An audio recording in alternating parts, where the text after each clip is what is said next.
Hi అందరికీ ఎంతో టేస్టీగా ఉండే కోడిగుడ్డు కర్రీని ప్రిపేర్ చేసుకుందామా. భలే టేస్టీగా ఉంటుందండి. ముందుగా ఒక మిక్సీ జార్లో 1 కప్ దాకా సన్నగా తరిగిపెట్టిన ఉల్లిపాయలు, 1/2 కప్ దాకా చిన్నులపాయలు, 3 టేబుల్ స్పూన్ల కారం, అలాగే 1/2 టేబుల్ స్పూన్ దాకా జీలకర్ర వేసేసుకొని మెత్తని ముద్దలా చేసుకోండి.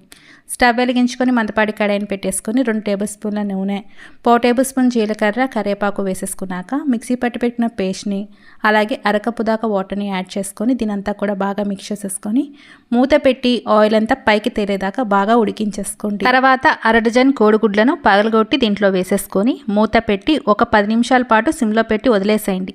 తర్వాత దీన్ని ఇంకో పక్కకి టర్న్ చేసేసుకొని మళ్ళీ ఒక 10 నిమిషాల పాటు కుక్ చేసేసుకుంటే ఎంతో టేస్టీగా ఉండే కర్రీ రెడీ అయిపోతుందండి.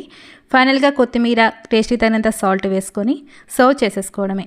చపాతీలోకి కానీ రైస్లోకి కానీ చాలా బాగుంటుంది. ఒకసారి ఈజీగా ఈ విధంగా ట్రై చేయండి, సూపర్గా కుదురుతుంది. నచ్చితే కనుక లైక్ చేయండి. Thank you.